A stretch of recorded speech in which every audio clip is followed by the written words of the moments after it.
It's Q&A Friday. Shall we get started? For my last video of the week, I asked you guys to send me some questions, and so I'm gonna read them to you and answer them. Isn't that special? On Wednesday, we had a Facebook chat on the Savvy Sexy Social Facebook page. If you missed it, you should hop over there and check out all the good stuff that was tossed around. But there was one question that was asked that I answered it obviously during the chat, but I wanted to answer it again here because I thought you all might find it very useful. This is from Angela Robley, and she asked if there are specific industries where an Instagram account is appropriate for a social media strategy.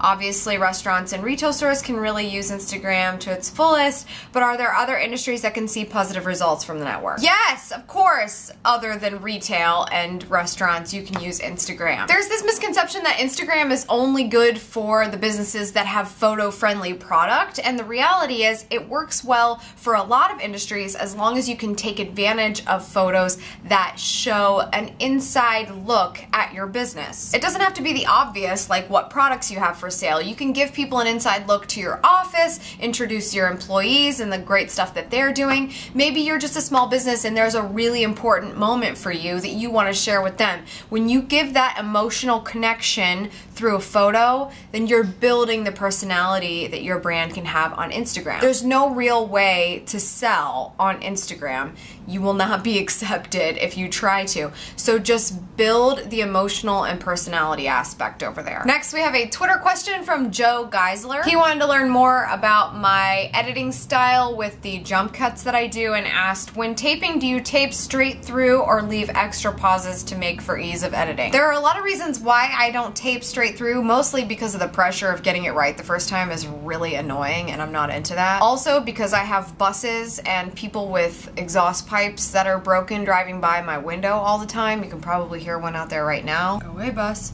go away bus, go away bus, go away bus, go away bus, go away bus, go away bus, go away.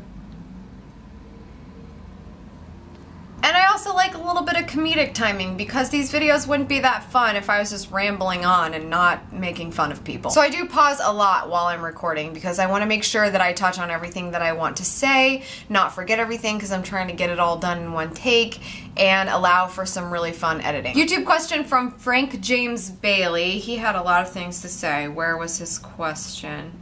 Oh.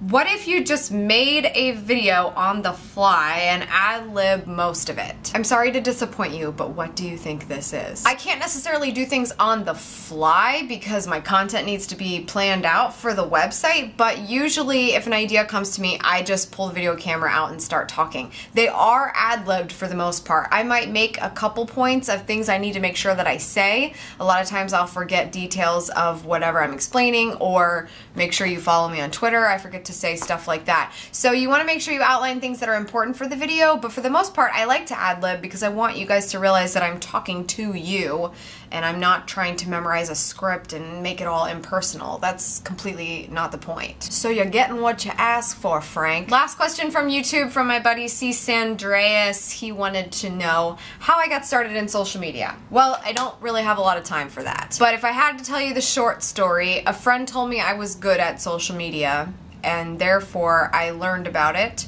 did as much as I could to get familiar with the industry, and from that experience built a business. Because that's what you gotta do. You have to prove yourself if you want people to think you can handle real life. Thanks to everyone who asked a question, and thanks to all of you who tuned in to every video I made this week. I have to tell you that I'm getting carpal tunnel from all the editing that I did, but I had a lot of fun. If my right arm doesn't go on strike, then maybe I'll make more videos on Savvy Sexy Social. But you need to subscribe to this channel to give me more incentive because that means a lot to me for you to do that. So subscribe if you're on YouTube. There's a button above this video, or if you're on SavvySexySocial.com, you can subscribe to the newsletter, and that is also perfect because I send my videos in all my newsletters, so you'll never miss one. Follow me on Twitter at Schmatastic and at SavvySexySocial, and I will see you on the next episode. Have a great weekend. So today I wanted to talk to you about a really important part of making your videos search engine friendly.